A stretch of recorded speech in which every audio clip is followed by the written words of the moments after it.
We are, take two. This is where we are. I am about to enter the school board meeting in Ottawa, SEAC, where our children's, all of our children's policies, procedures, education stuff is discussed, and they're going to be doing governance today. So let's flip this around and walk in.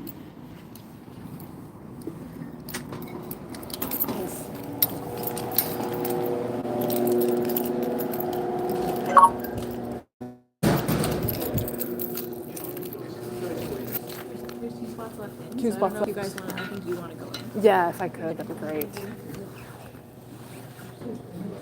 Left in there. Do you want to wait outside for Kate then? Sure. Hi, good. How are you? Good,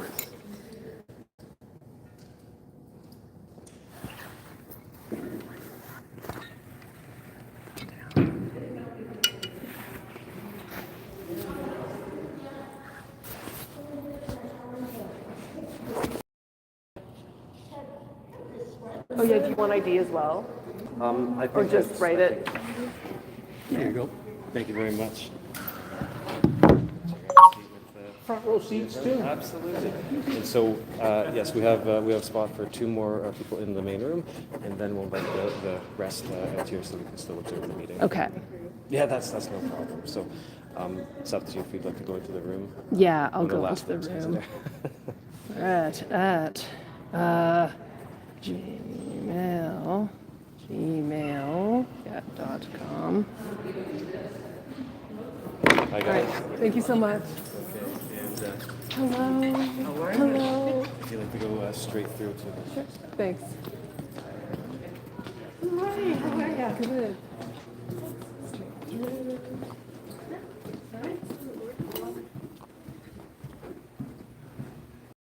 Okay, we need to turn this down.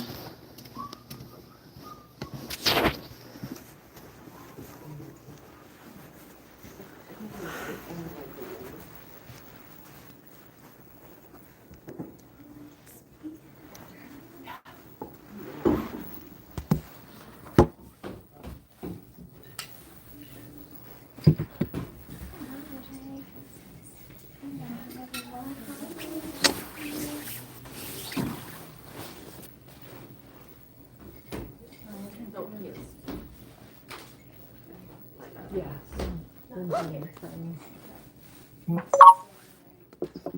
Yeah. Oh,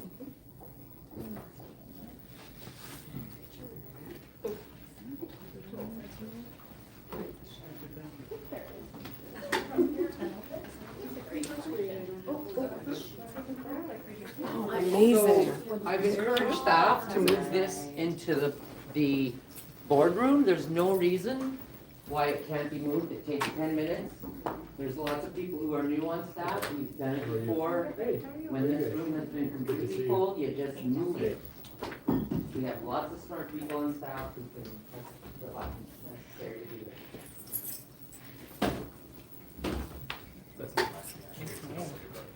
Okay, I'm gonna turn my volume off. Yeah, perfect. Thank you so much. Good, how are you? Oh,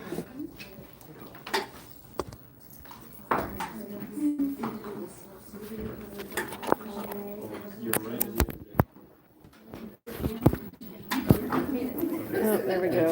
I always So we're just going to figure out volume so my messages aren't making noise.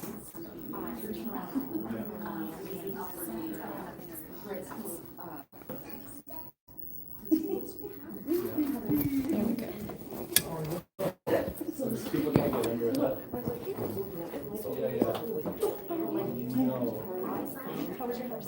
Oh, it was amazing. My son went with dad, and they went out and had a blast. And I got some housework done. How about you? Yeah, good. Yeah. I don't care about that stuff. It's for the parents. Yeah. Okay, so it's relatively. Yeah. Yeah, the technology. Oh,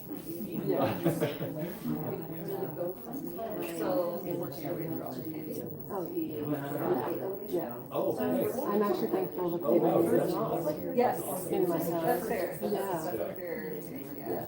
I put it away soon. Yeah. Like a week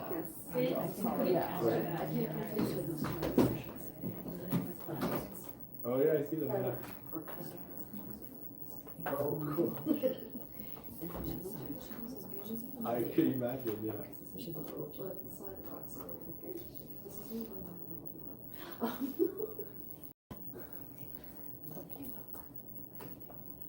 the lighting okay? I think it's, yeah, it's okay. Yeah, unless, yeah, I think so. Usually it's. I really prefer we don't turn those on. Okay. They're deadly.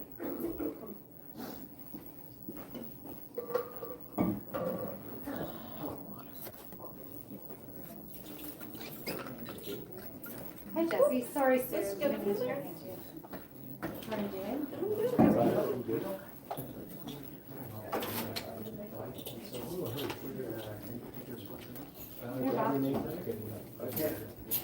Bob, our supervisor, is here. Hi, how are you? Good, I haven't seen you all day. And you can sit at anywhere you choose.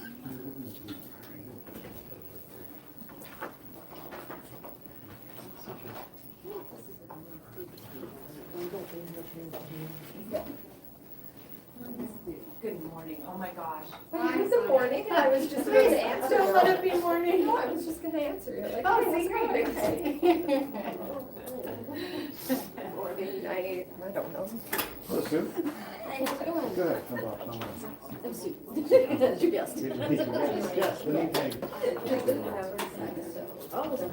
Hi. How are you? You know what I mean? That's a concern. How are you? Good, good. Good. Is that for Jesse? Just making sure I get it somewhere. Yeah. Oh, he said making sure.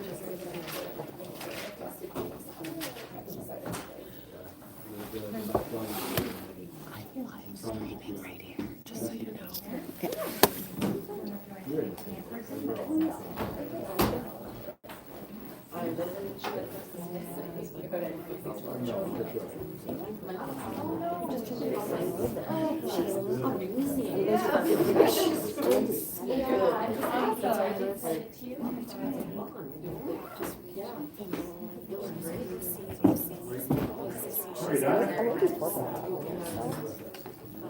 But I work with this one for a very long time. My mom used to get some business class on the so Great. Perfect. so I'm able to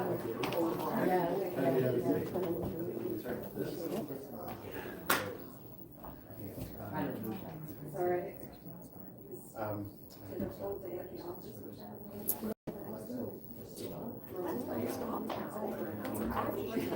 She's so smiling. She looks amazing. Yeah, she's just like, that's great.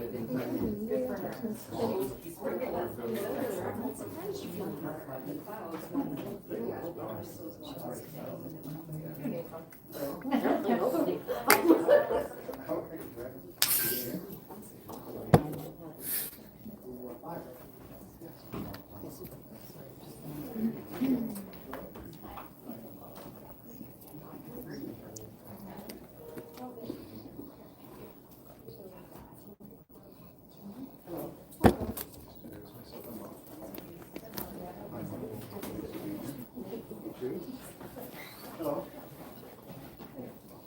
It's not cold. Oh my God, he just introduced himself to Lyra and Catherine, and he doesn't know who they are. Hilarious. So you know he's doing Donna? Yeah. Bob Plummer. Nice to meet you. Thanks for being here. Hi.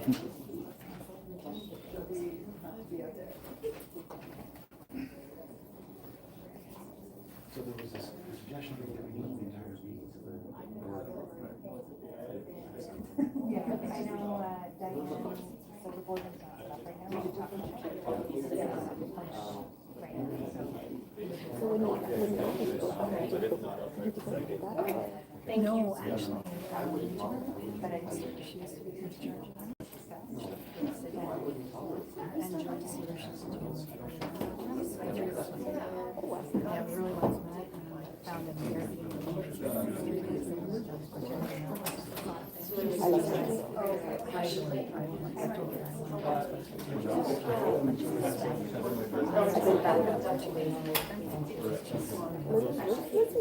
I was done with Lisbon. I like And might just be getting started. I did that. Oh, did you? Yeah, just yeah. We did Morocco, we did then yeah. I did Marrakesh. Yeah. The rest Canadian.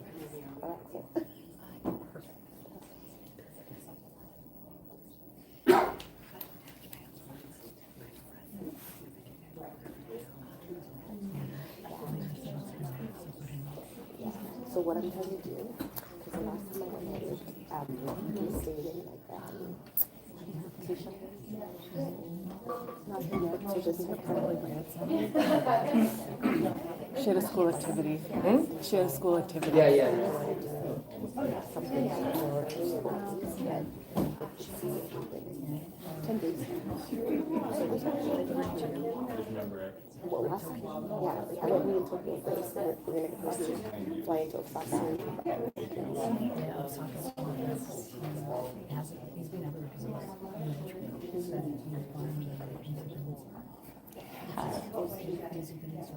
It's more by the place, just not the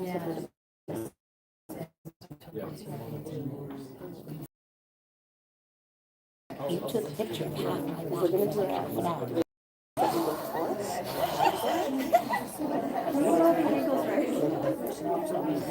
I did try when you got your laptop right, I did turn it. Yes, actually, because you could see my. I was like, you can't look at that. I should have just been cool. It's intimidating to have all of the, I don't have to do something, you're just trying to do something else. No, my stuff is all.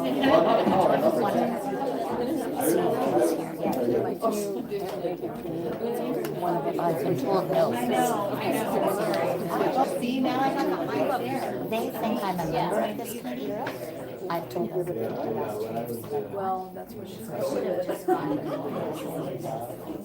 Yeah. Because if you need to switch it, come on the list. Yeah. You were the AP club. No, I was the rebellious kid that was refused to go. They let you. They're like, okay, do this, and that would be. That's why I said, I went to this, I went to The club. I love the stories of people. I can't remember. Joanne. Yes, right. I was looking at your face and I was saying, how are you? Good. I figured you'd be here already. Yeah, me too, honestly.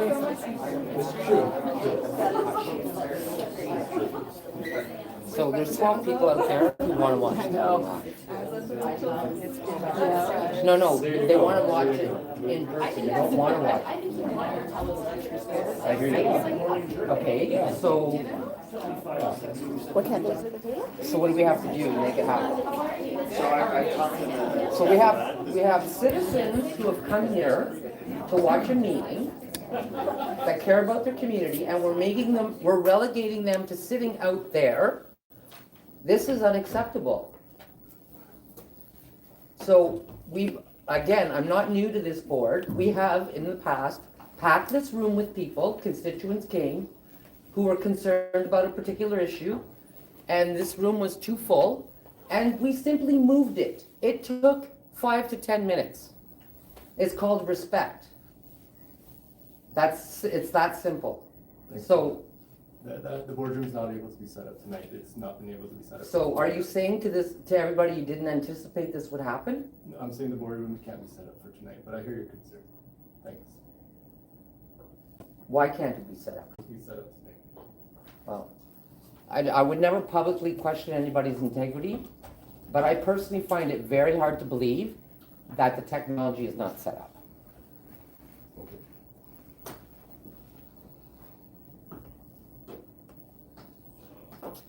Perhaps something we can consider for a subsequent meeting. Sounds like a good idea. Yeah, I mean, it's really easy. Technology.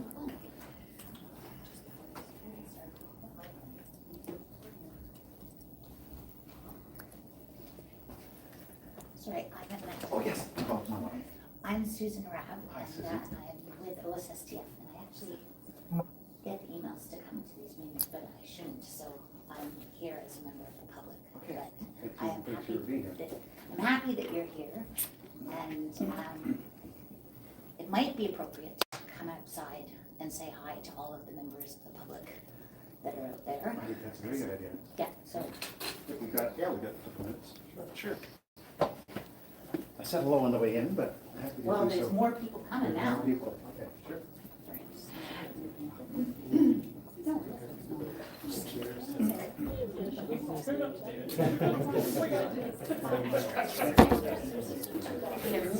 Chair, sorry, watch your feet. Sure. Feels like a little extra. Coming to the table? Okay, then I'm gonna have to move. No, it's okay. I was just trying to get it out of the way. If I wanted to have access. Pardon? It's okay.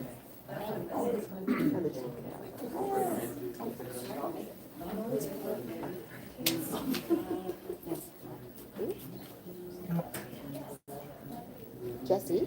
Yes. Oh, hi. I'm Hey, the speaker. could we let some of the public come in and sit at the table? Because I know there's some of them that don't want to come in.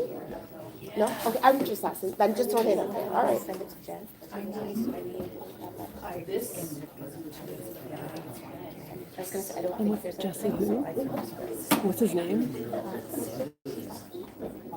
Mark. Jesse Mark? And who's he? And He is Senior legal counsel, Who's our governance services. senior legal Counsel and governance. counsel? Okay, okay. So senior legal counselor, His official title, general counsel. general counsel, governance services. Okay, thank you.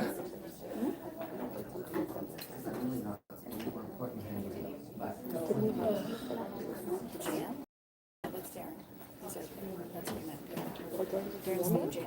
Yeah. Oh, yeah. Oh, yeah, you didn't know that. Yeah, you moved to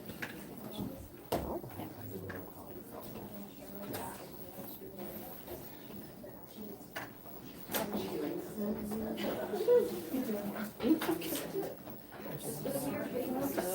Might as well get murdered. There you go, right? And it's gonna snow on Sunday, I hear,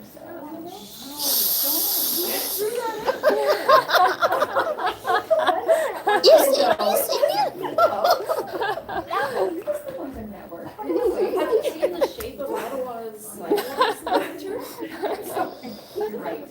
Said the S word.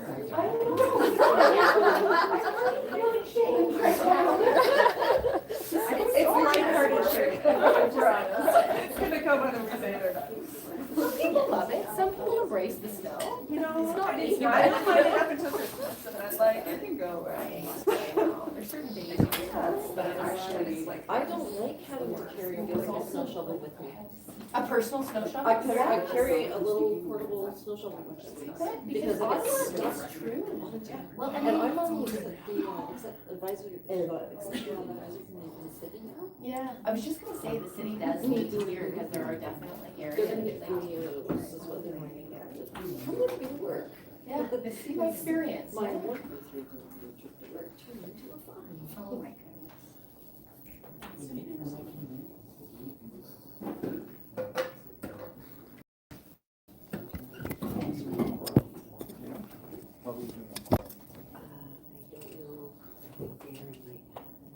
Okay.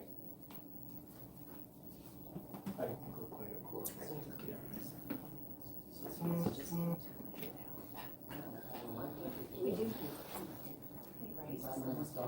Yes.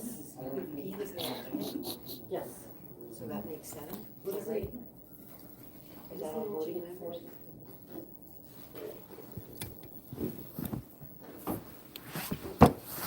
You can see that. Did you get the email from Catherine Holman? She needs the link.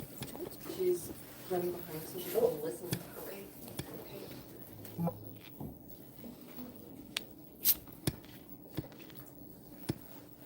I don't know how to answer messages wildly in this. I didn't know this video.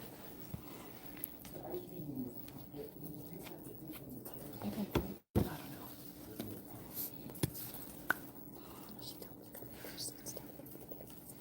They're not letting anybody else in. Yeah.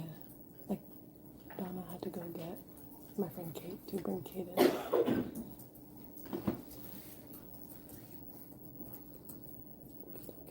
Yeah.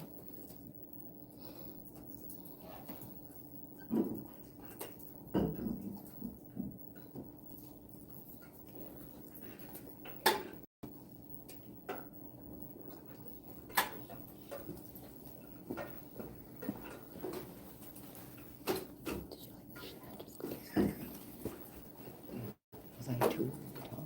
No, you're perfect. God, it wasn't.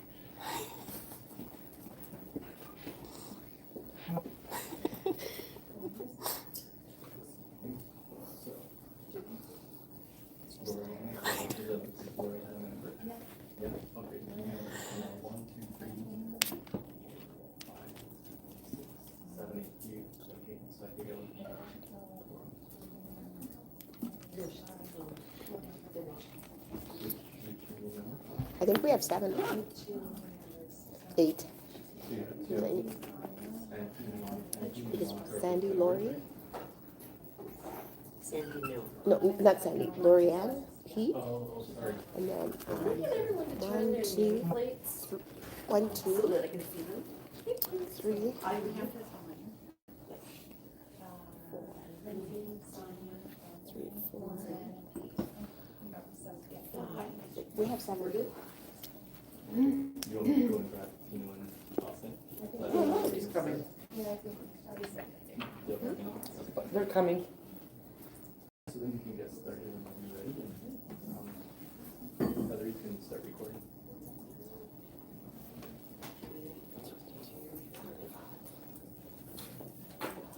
Let me know when you've got it going. It'll, Sorry about that. okay. So I think you're good. Okay. Hey, good evening, everyone. I would like to call the November 5th, 2025 Special Education Advisory Committee meeting to order. I'd like to acknowledge that this meeting is taking place on unceded Algonquin homelands, and I'd like to acknowledge and thank the Algonquin nations for their stewardship of these lands since time immemorial. I now call for a mover to approve the agenda. Okay, Sonia Elliott. Does anyone have any changes or additions to the agenda? Okay, all those in favor? Okay, so it's carried. I think it was everyone, wasn't it? You may need Pete and Catherine too. To Oh. as well. Catherine was, Oh, okay. was do I wait for Peter? No. Okay. Once you got a majority, you're fine. Okay, so it's carried. So item 4 is delegations. We don't have any delegations tonight. Okay. So, review of the Special Education Advisory Committee minutes.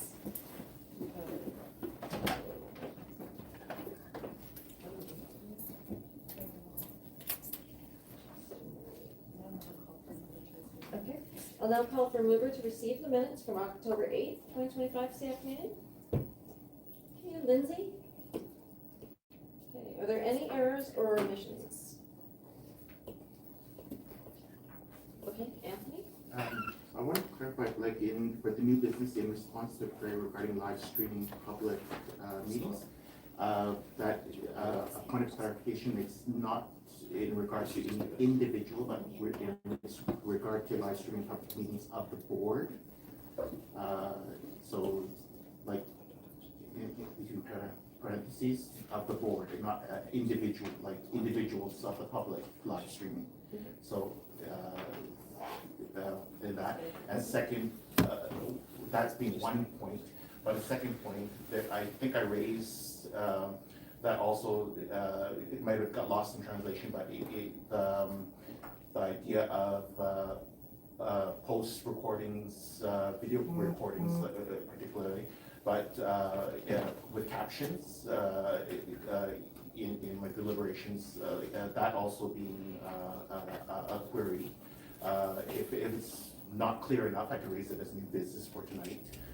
But that was also part of the query as a second stream in the questions, kind of as new business. Can I just clarify, Anthony? So you're suggesting that under new business, you wanted it to be not only live stream the public meeting, but also, what was the addition that you wanted? Post video recordings with captions.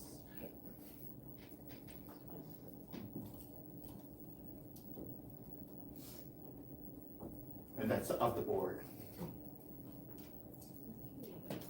Lindsay? Yeah, just following up on past discussions that we've had about the minutes and ensuring that the advice provided by the committee is captured. There's just sort of two small things that I took a note of last month that I think would be useful additions to the minutes. Both of them were actually suggestions made, I believe, by Sonia Elliott, if my notes are correct. The first with respect to the attendance strategy, she had mentioned that exclusions were not reflected in the attendance strategy, and that perhaps that could be rectified. And also the potential to create a parent toolkit or similar regarding exclusions. The second item with respect to the IPRC parent guide, it was noted that there was a need for greater clarity in the parent guide regarding assumed agreement with decision due date for disagreeing, because the RPRC committee meetings can go fast. So in the interest of time, what I can do is write those up for the chair, if that's helpful. Sure, that'd be great. Thank you. Okay. Are there any other omissions or errors?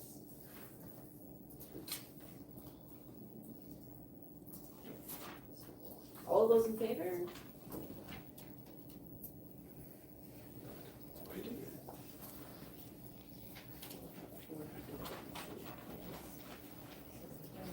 Yeah, I got you, Lorianne, thank you. Oh, is that Pete? Okay. Okay, so, all right, so that's carried.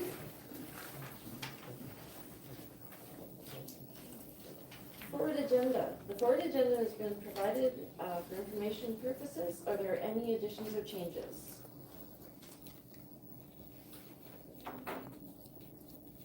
Okay, seeing none. We're going to move on to item 6, which is presentations. I now call upon General Counsel Mark from the Governance and Legal Service Department to provide a presentation on governance.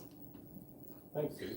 So I think there's a presentation we're going to put on the screen, and while that's coming up, I'll just let you know, Sue invited me here to the meeting to kind of talk a little bit about governance, big picture, talk a bit about this committee and its function and its role and how it fits into the big picture kind of governance of the OCDSB. And so that's what I'm here to do. And my hope is that at the end of this, I think we have about 30 to 40 minutes put aside for this. I'm going to spend about half that time kind of giving you some thoughts and some of my perspectives, and then happy to answer questions as well. I think if I understood Sue's request correctly, the motivation behind this was kind of a general sentiment that we weren't quite sure if SEAC was contributing to the governance structure in the way that it was intended to. We weren't sure if it was kind of maximizing its ability to make recommendations on special education matters, and we just wanted to make sure that the members of the committee understood how it all fits together and understood how you could fulfill your mandate most effectively. So really this is just a helpful conversation. At the end of the day, I hope that you will find it productive and that it will help you to guide your recommendations to the OCDSB moving forward. So that's what we're going to do. And to get us started, I'm going to put up on the screen, if you can go to the next slide for me, a big picture structure. And I'm realizing you may need to move that out of the way at the bottom because I need to see the whole slide. I'm going to ask you to look through this kind of structure. This is the flow of how students in Ontario essentially get their education. And that box at the bottom that you can't see, unfortunately, is student. Probably the most important box. But you can't see it, unfortunately, but it is student. And so take a look through that, and I'm going to pose a question to you, and then we're going to go through some slides. My question to you is, where in this does SEAC fit?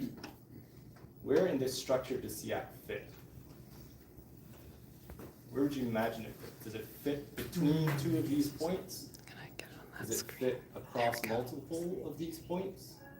Sorry to interrupt, but I don't see it online on the screen. I just see a purple background with the emblem.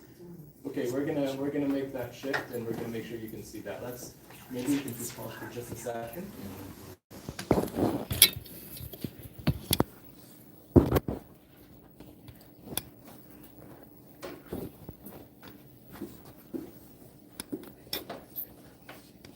Lorianne, can you see that now?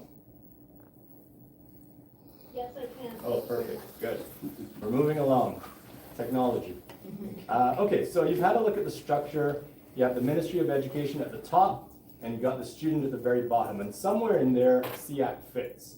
So I'm going to ask you to go to the next slide and see if this helps you to adjust your thinking or change your thinking at all. Can you go to one more slide, please? Am I to use this? Yeah. Okay. I don't think so.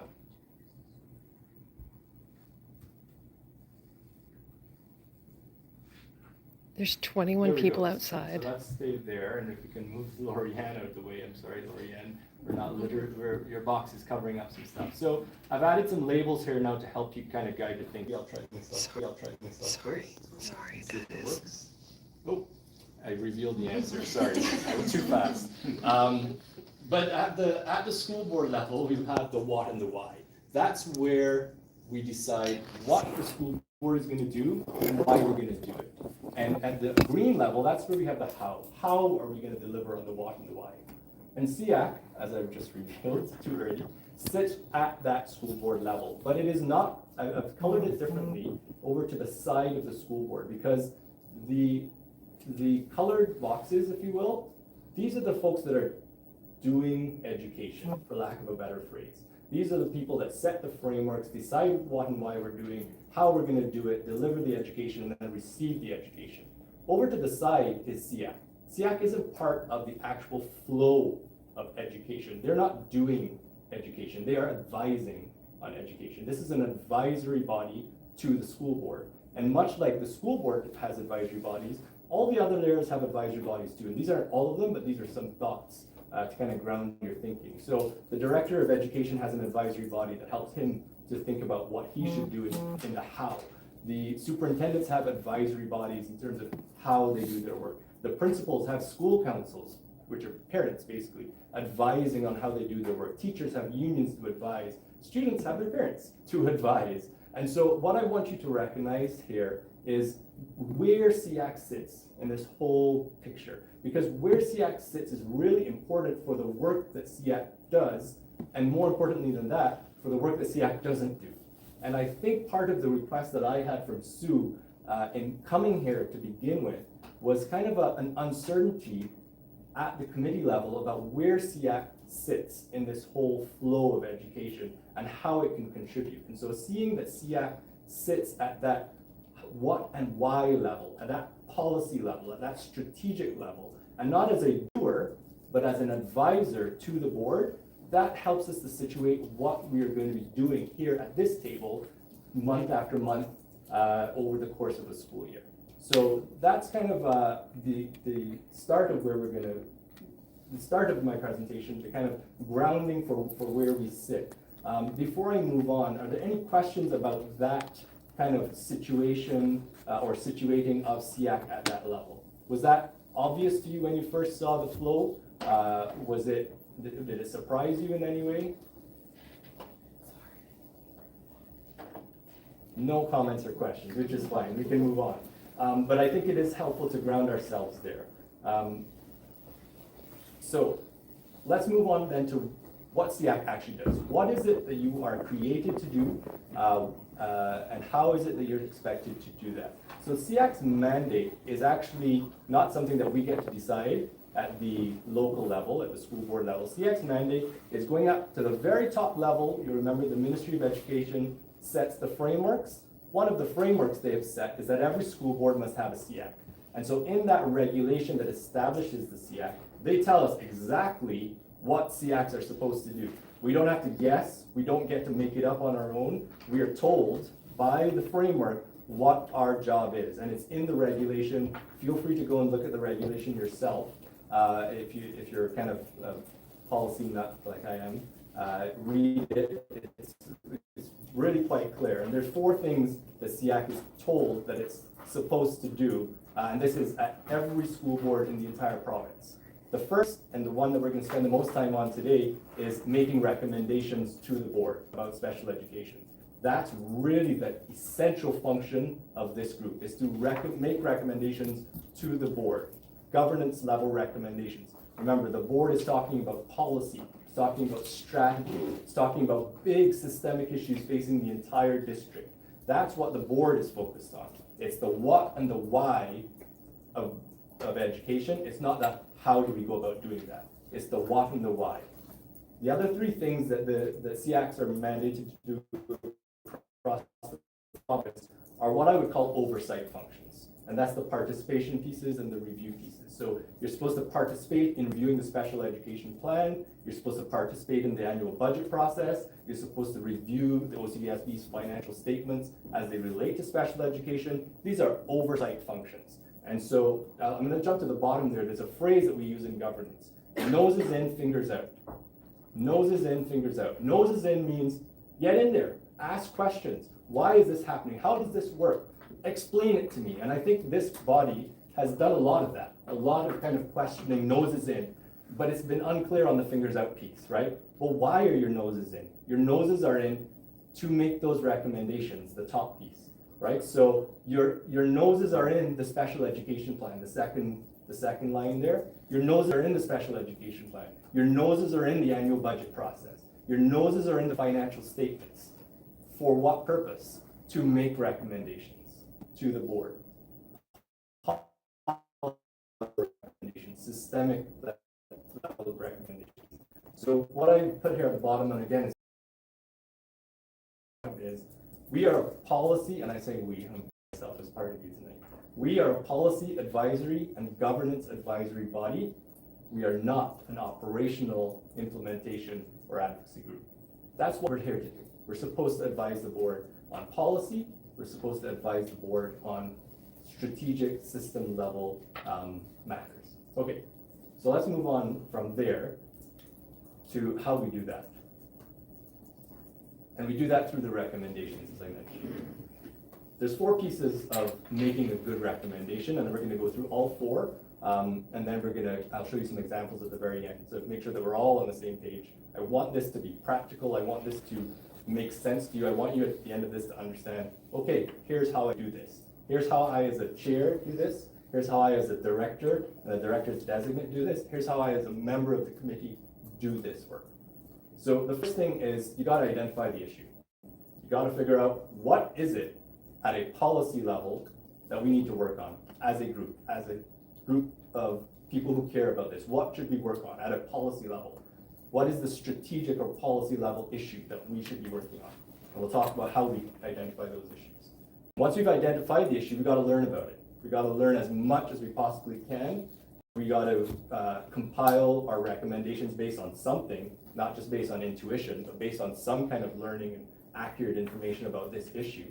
We're going to talk a little bit later on about subcommittees. I don't think SEAC up to date or to date has established subcommittees, but it's a really powerful tool in the stage. Once you've done a lot of learning, then you're going to actually refine a recommendation. Based on all of our learning, we've identified an issue, we've learned all about it, now we're going to refine a recommendation. This is what we are going to recommend to the board. And then the last piece is perhaps the most important, because without doing the last piece, it's all just talk.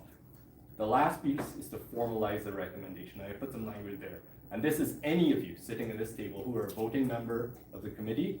This is the language that should be coming out of your mouth at the end of this whole process. I move that SEAC recommend to the OCDSB board that whatever it is that you're recommending. That is the structure through which you figure out what you're working on, work on it, and then make the recommendation. And it's that motion at the end where the power of this committee lies. In the motion to say to the board, based on our expertise, based on our research, based on our learning, based on our perspectives that we have discussed, debated, we brought this to the table, we put it to a vote, and collectively we said, yes, this is the right recommendation. That's the power of SEAC. And it comes at that last step. So at the bottom of some of the slides, I kind of put a takeaway for you to remember from each slide. And the takeaway here is a formalized recommendation through a motion is how SEAC fulfills its recommendation mandate. That's what you do. You make a motion and you vote on that motion. Okay? Moving on. So we're going to go through 1, 2, 3, and 4. I'm going to go a little bit faster than I've been going because this was the substance, getting you grounded in where you sit and how you do that work. I'm going to kind of go through the remainder of these pretty quickly to get to the examples at the end.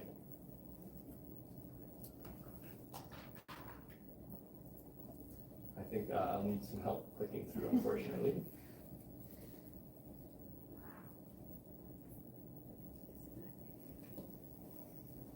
I think Lorianne is being dragged around the screen.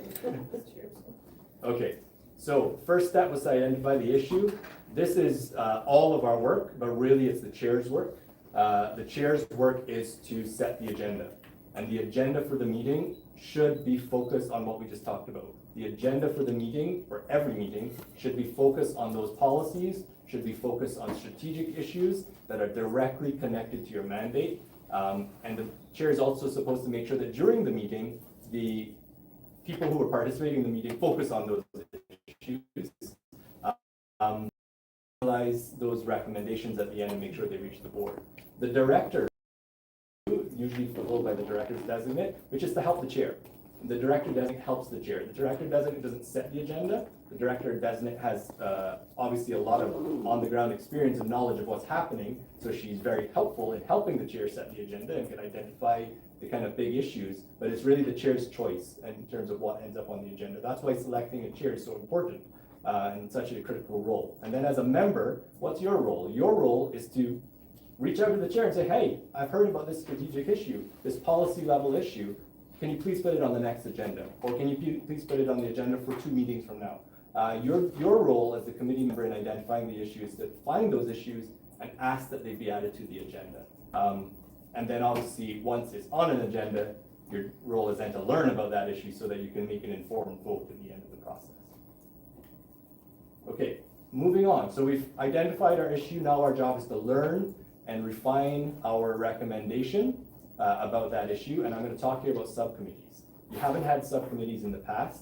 You are welcome to establish subcommittees, and they can be really powerful tools for you when you need to learn and dig in deep on an issue, because you're not going to have time at a SEAC, formal SEAC meeting to dig and learn about issues. You just don't have the time. You're here for an hour and a half or 2 hours or whatever it is.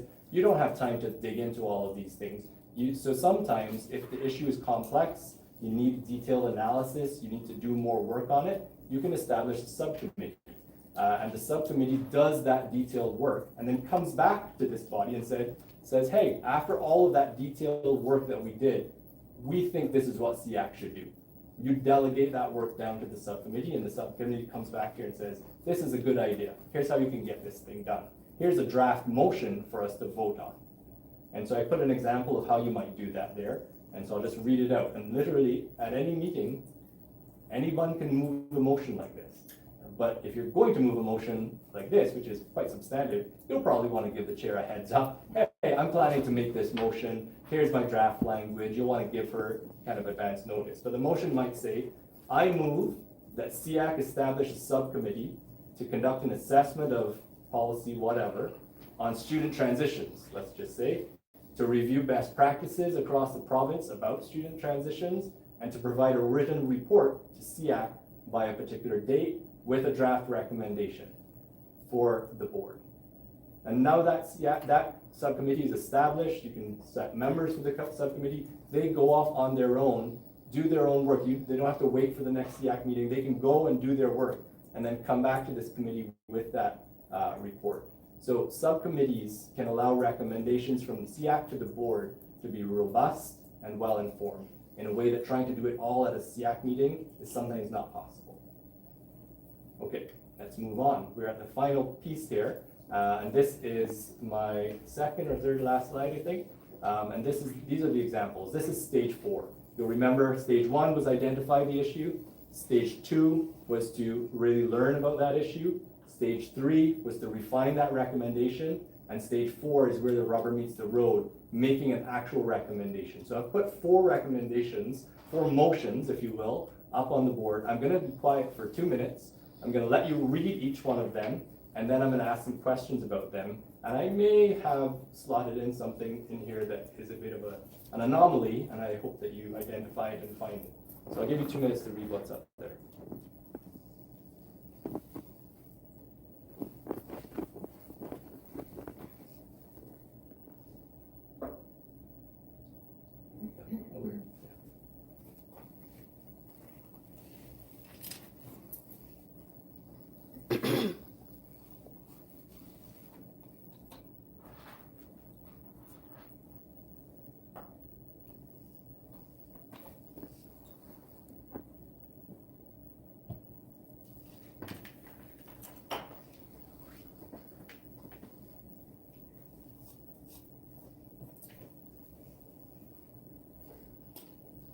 Anyone want to take a stab at what might be the anomaly on the screen? What doesn't seem to fit?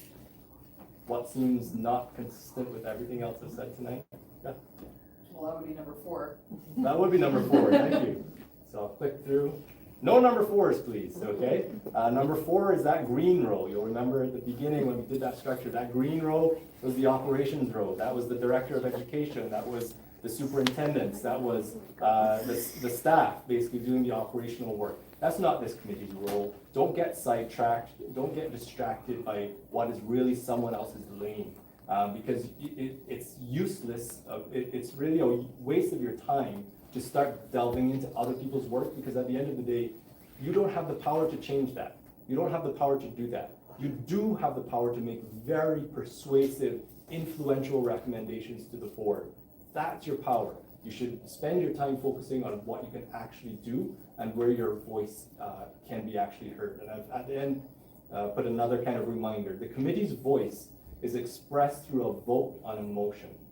No individual member of this committee has an actual voice in the broad governance structure. You have a voice at the committee, but the committee as a whole has a voice in the broader structure. And it's only through a democratic vote where we hear the majority outcome, where the committee has agreed on something, that the committee's voice gets heard. And unless you have the committee's voice being heard, the board is not going to be able to take that with the same level of weight as it could if it says, actually, this very expert committee went away and did this very expert report and did all of this research, came back, assessed it, considered it, voted on it, and now I as the board know this is the view of SEAC, not the view of a member of SEAC, not the view of an advocate body, but the SEAC body as a whole, the committee as a whole. And it's really, really important that the committee view itself as a whole and act as a whole, and you do that through your votes on motions at the table. So with that said, I'm just going to move to my last slide, which is very complex with the one-word questions, and I'm going to open it up to the table. Ask any questions you have, and really this is your opportunity to say, hey, this doesn't make sense, this isn't how we've done it in the past, how do we go about doing this thing, or I thought X, whatever it is you want. I'm an open book here to answer questions. My goal is only to leave you better informed so that you can do your work as effectively as possible. So are there any questions? And I'm going to keep a speakers list, so once I kind of acknowledge you, you don't have to keep your hand up.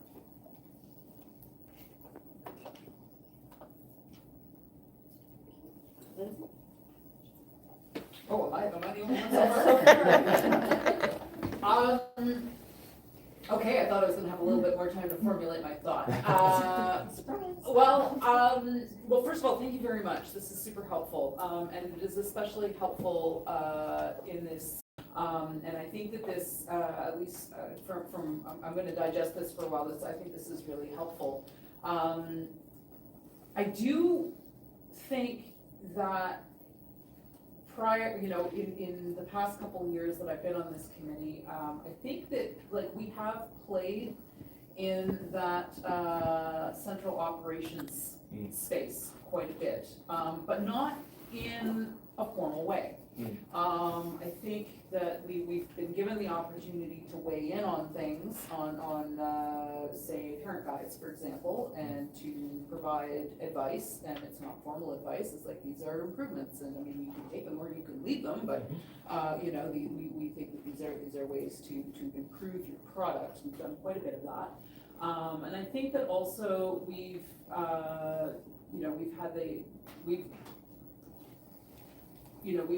definitely felt that having the trustees at the table, we've been able to be less formal about the recommendations that we have. We've been able to simply speak, and we know that they're hearing, and they're involved in the decision making and the voting that happens later.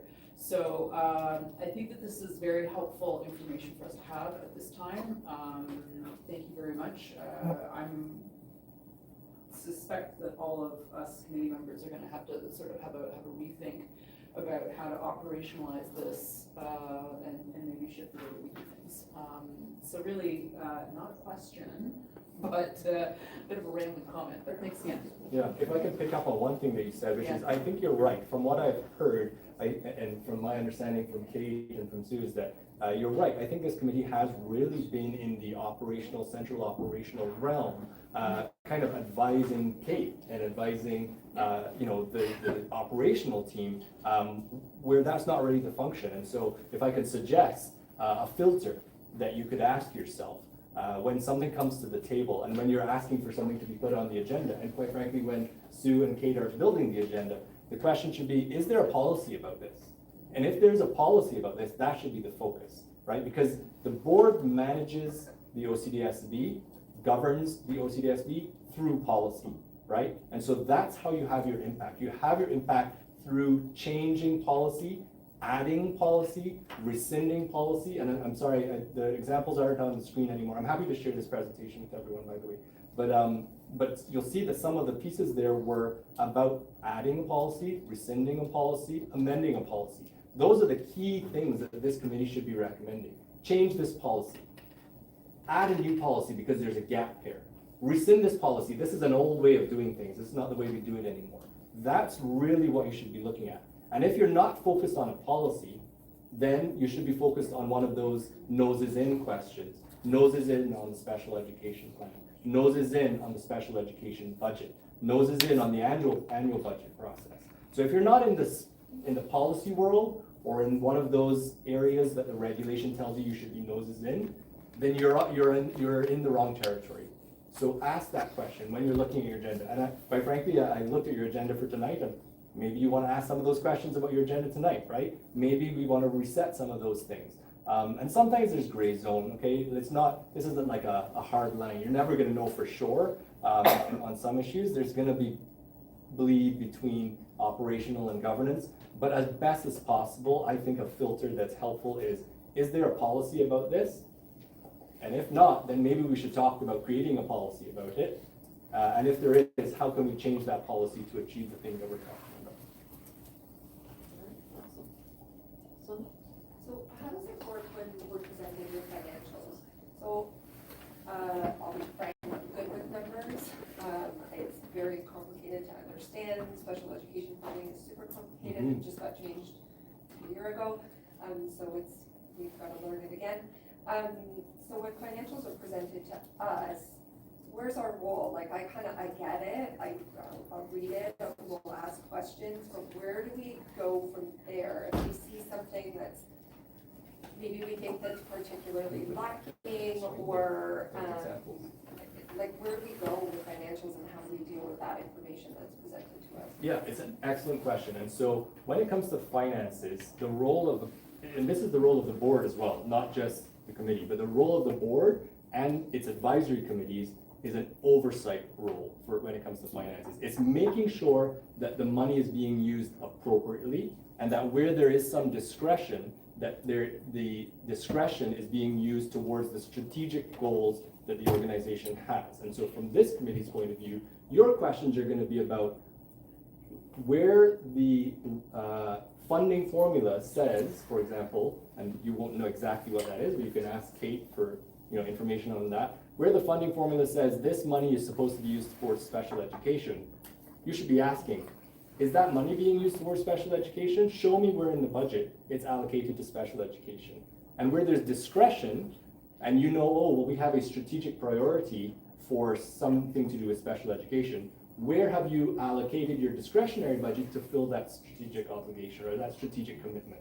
That's the kind of oversight. It's not, spend this money with this particular staff member or, change this program so that you can save. It's not that level of detail. It is a governance oversight of the finances. It's not nitty gritty. There's a separate committee, the audit committee, that is nitty gritty. And that's what they're mandated to do. You guys are mandated to focus on special education at an oversight level. The audit committee is supposed to go in and their nose is in is financial. They want all the details on the finance, and rightly so.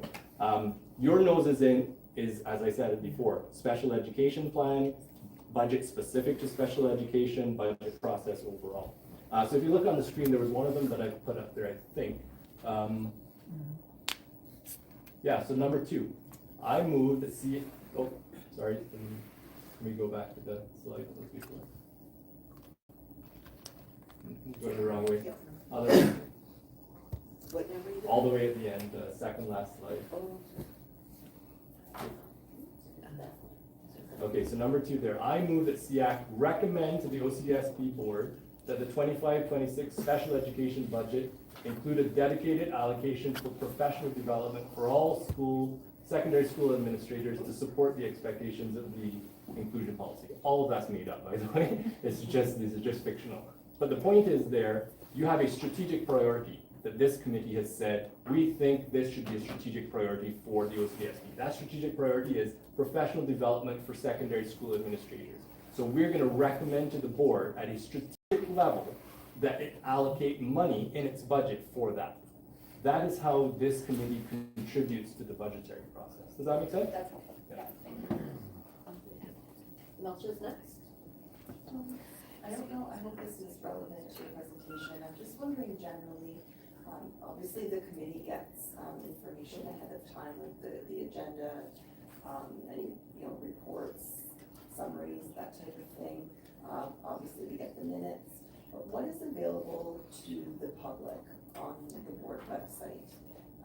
What can they see, and has that changed over time, or? Yeah. Go ahead.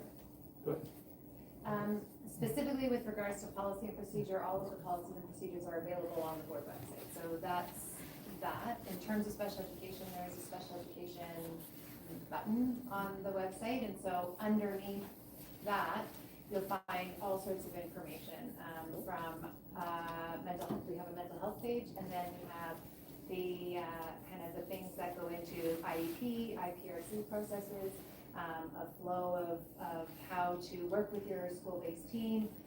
So underneath the special education, it goes into the continuum of services that we provide. And so all of that is available publicly on the website. Is there something specific that you're? I meant in terms of what happens at SEAC. Oh, is that available to the public, like the agendas for each month, the minutes of each meeting, is that all there? Yeah, so on the board calendar, if you click on SEAC, then everything that you receive is posted there as well. And just if I can jump on Kate's point, if you are looking for policies and procedures related to SEAC or related to special education, remember when you go on the website, there's policies and there's procedures. And going back to that distinction, the blue, I think it was blue, I've lost the colors in my mind now, the row with SEAC was focused on policies. The green row with operations is focused on procedures. And that's kind of how we break it down. this group helps the board set the policy, and then the staff go and set the procedure. So if you're looking for things on the website in terms of what this group can do, you want to be focused on the policies. Hey, Catherine? Yeah, I was wondering if you could go to the one that had the bubbles with the, Sure. could you go to that if you don't mind? First slide right there. The one that said where SEAC sits. Is that okay? Yeah, here. So, well, okay. First, I have a huge pet peeve with this because I think this exemplifies some things that are really wrong with how we do things because the student should be at the top. The end. So, that's a huge problem that I have. Second of all, I'm wondering now, it says that SEAC sits with the school board, which is local governance, right? So our school board is the elected trustees, right? So if our contribution is to the school board and we don't have one, then what? So you do have a school So board. what is our role? So you have a school board, he's sitting right here. Ministry supervisor is the school board under supervision model. Okay, Mr. Clemendot is essentially the school board. he's our So school. all Okay. all the things that the trustees would have typically done in the past, the supervisor is able to do and does do. That was my question. Yeah. Now I understand. Sure, sure, Next time, can we have the students at the top? sure. I actually don't disagree with you. Thank you. All right, are there any, oh, Anthony? I have one, like, and it goes down to the essence of what we're trying to do with the problems that we have, that primary problem of getting funding that keeps coming up and up in terms of challenges that we have for the special education students and that are raised by the parents on and on and on that they face problems. It just reoccurs constantly. And I tried raising that at least a couple times last year about, and brought it up at SEAC through emails. And it's about, and at the end of the day, maybe it's about creating a policy about cost accounting, risk-adjusted cost accounting model for special education funding. And so I'm not sure, Jesse, if you've heard about it, what I proposed, but at the end of the day, it's because the ministry funds special education by the head in general, with very little risk adjustment for students, special education students based on the risk level tiers.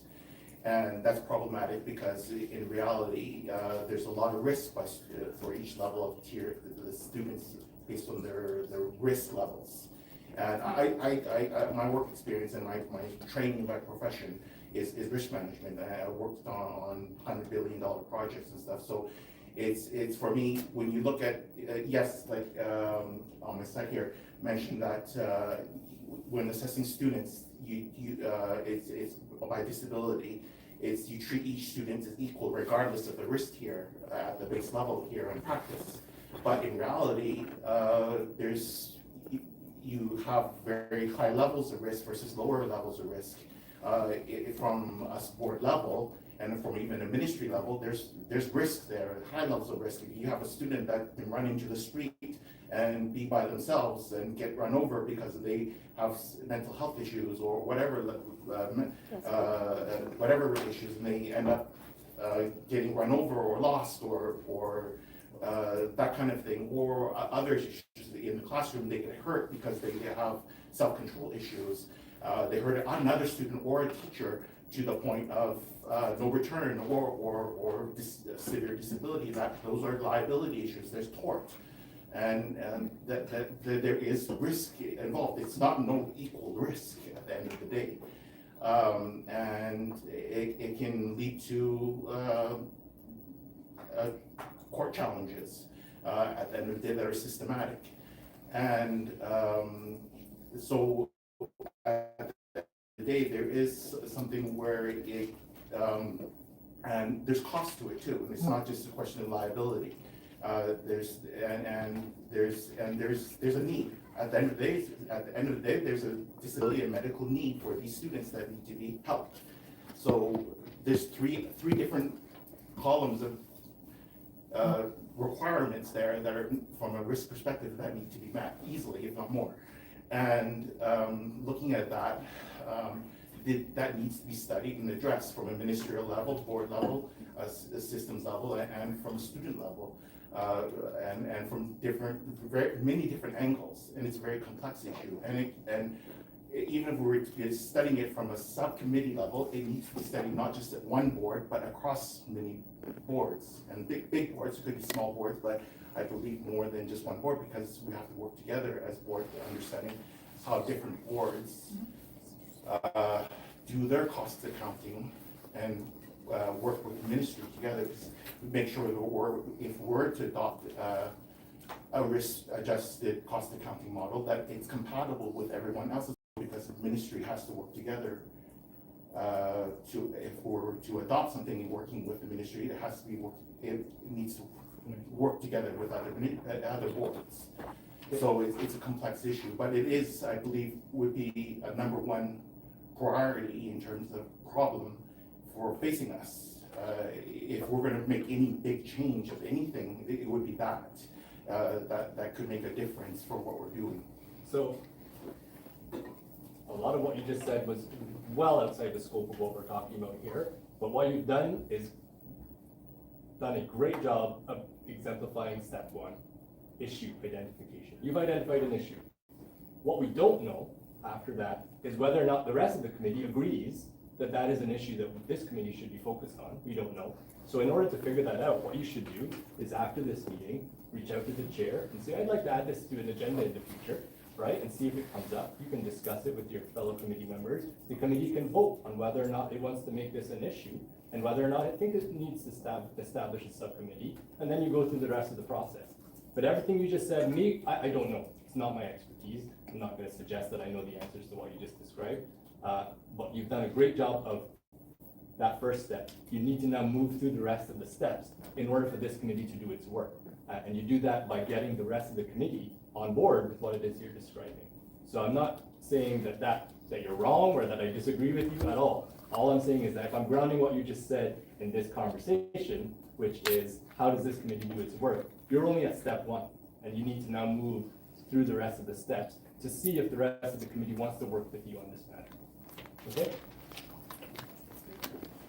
Are there any more questions? Thank you very much for your presentation. Sure. Moving on. So we are going to look at the roles of school support team, and I call upon Assistant Principal Lion Schulman and a Program Manager for us to provide a presentation on the roles of the school support team. Thank you, Chair. Good evening, my name is Deb Lyon, and I'm one of the assistant principals. Joining me tonight are Justin Schulman and Leanne Forrest, who's the Program Manager for Educational Assistance. Our goal is to walk you through an overview of the various roles and responsibilities of our school teams that support every student's learning journey, particularly those with diverse needs. This presentation is about clarifying who does what and how we all fit together to champion a student's success. We're going to start with Leanne and early childhood educators. Thank you. We're going to start with the foundation in the early years in early childhood with our early childhood educators. The ECE role is defined by the Early Childhood Educators Act. It's focused on the planning and delivery of inclusive play-based learning. ECEs work in collaboration with classroom teachers to plan and deliver inclusive programming. They support the developmental trajectory of students and build opportunities for exploration and learning through play. Their work is fundamentally about promoting the well-being and holistic development of children. When we talk about a continuum of learning, our ECEs are essential to ensuring that the transition from the early years into the primary division is seamlessly and fully supported. We'll go to the next slide. Educational assistants are the backbone of our interdisciplinary school teams. They are essential staff who provide tailored support to students from kindergarten through age 21, specifically targeting medical, regulation, and social-emotional needs in order for our students to access learning. Educational assistants provide support across a variety of areas, well-being and safety. EAs provide essential dignity, respecting personal care, such as feeding, toileting, and mobility. They are trained in health and safety protocols, including administering medication, and employing crisis management, intervention, and de-escalation techniques to prevent harm, ensuring safety during all school activities. Supporting learning and inclusion, EAs are on the front lines, assisting with the use of specialized assistive technology and supporting learning needs. This may include reinforcing concepts or reteaching material broken down into smaller steps. The EA actively promotes student independence. They are also instrumental in facilitating positive peer interactions, fostering the all-important sense of belonging. Classroom and team collaboration is a big part of their role. They assist the teacher with general classroom management, preparation of materials, and support the gathering of observations, data collection, and sharing that information with their school teams. Next to the EAs, we have our classroom teachers. Their role is legally defined by the Education Act and guided by the Ontario College of Teachers. They organize their support into 4 professional pillars: curriculum and instruction, assessment, evaluation, and reporting, student well-being and safety, professionalism, and collaboration. Under the curriculum and instruction pillar, their primary duty is implementing the Ontario curriculum. This requires preparing subject material, creating lesson plans, and delivering instruction. The key here, especially in the context of our discussion, is differentiation. Teachers must understand and address the unique strengths and needs of every student, whether they have an IEP, are they learning a language of instruction, or simply needing a different approach to succeed. In the assessment, evaluation, and reporting, this involves using a variety of ongoing, transparent assessments to gather evidence. They use the 4 categories of knowledge and skills to evaluate achievement and to provide clear, specific, meaningful, and direct feedback that helps students improve. This culminates in our provincial report cards or all report cards. In the student well-being and safety, teachers are responsible for creating a safe and inclusive learning environment. They are accountable for students' provision when the students are in their care. In the professionalism and collaboration, this includes maintaining good standing with the Ontario College of Teachers, engaging in professional learning, and constantly collaborating with our support staff, EAs, LSTs, and administration to ensure collaborative programming. They also maintain essential communication with parents regarding progress and well-being. After the classroom teachers, we have learning support teachers and learning resource teachers in our schools. The learning resource teachers and learning support teachers have special qualifications called special education qualifications, they're AQ courses they take. The LST has more of an administrative role, although they also provide direct student support. The learning resource teacher provides mainly direct student support. Under the administrative responsibility, the LST helps to coordinate the entire special education process in the school. They support the staff through the IEP process, the IPRC process, and look after special equipment amounts plans, CR plans. They collaborate with teachers on programming for students with learning needs. The LST is in there doing direct student support. They may pull out students for group work, they may go push-in model and go into the classrooms to help support the students within the classroom. Both LRT and LST also help support the use of assistive technology and support the development of self-advocacy skills. So I'm moving on to Justin with the ISST now. Yeah, so at the intermediate level, we have the intermediate student success teacher, and at the secondary level, the student success teacher. These roles are absolutely critical for maintaining student momentum and ensuring success, primarily also bridging the gap between elementary and secondary education. The ISST, intermediate student success teacher, is primarily focused on grade 7 and 8 students, and it acts as somewhat of an early warning system, and their job is to equip students with the academic and social emotional tools necessary for successful entry into high school. This often means providing targeted intervention, organizational skills, study habits, and self-advocacy. We work to identify students who are beginning to disengage or struggle before they enter the credit system, the credit bearing system, depending on which pathway they go. The SST, or Student Success Teacher, in grades 9 to 12 is focused on course completion and pathways. They closely monitor secondary students who may be at risk of not graduating, experiencing course challenges, or facing attendance issues. They develop individualized student success plans, which are distinct from IEPs, to help the student manage their workload, regain lost credits through specialized programs like credit recovery, or explore different education pathways such as workplace or college bound programs. Both roles are vital to ensuring successful transitions. And what's unique is at all of our 7 to 12 sites, I should say, we have an ISST and an SST often working together, collaborating to meet students where they're at. On the next slide, we've got our guidance counselors. The guidance counselor is another certified teacher who holds specialized additional qualifications in guidance and career education. Their role is incredibly comprehensive, focused on the student's holistic development across three main domains: academic, career, and personal social well-being.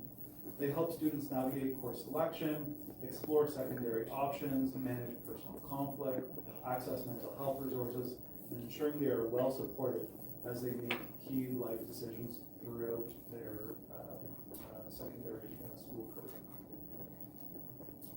We've got our department heads next as well. In the secondary panel, the department head, sometimes called the academic or curriculum leader, is a vital teacher leader. It is a position of added responsibility. They are certified teachers who act as a critical link between the school administration and the teaching staff within a specific subject area, such as science or English, for example. When it comes to their curriculum leadership, they are the resident experts on the Ontario curriculum and ministry policies for the particular subject. This means they lead the entire department through the collective planning of courses, ensuring consistency in expectations and content across all sections of the course. And they also manage the department budget for when it comes to resources, textbooks, specialized equipment, such as equipment that would be in the science lab. They offer teacher support and mentorship. This is a crucial function. They are mentors to the teaching teams, especially for new teachers. They facilitate regular department meetings to ensure consistency in instructional planning, assessment strategies, and reporting practices. They act as the first point of consultation for teachers facing instructional or curriculum challenges, especially building capacity of every member of the team in the department. Data and administrative duties as well. They are responsible for reviewing the student learning data, not just formal EQAO results, but continuous assessment data to help identify program strengths, areas that require collective improvement. They provide critical input to the principal on teacher assignments and timetabling organizations to ensure that the best teacher-student fit is there as well. I want to stress the important distinction at the bottom of the slide. The department head is a peer leader and coach, not a manager. Colleagues. They do not formally evaluate job performance, nor do they have managerial functions to hire, fire, or discipline staff. That legal administrative authority is for the school administration. And I'll pass things back over to Deb. Thanks, Justin. Finally, we have the principal and the vice principal.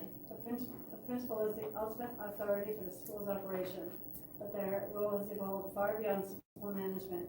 They are now primarily the instructional leader and the champion of student well-being and equity, setting the entire moral purpose for the school. The principal can delegate these duties to the vice principal. Their responsibilities fall into 4 major categories: instructional and visionary leadership, safe, inclusive, and equitable environment, to school management, and community relations.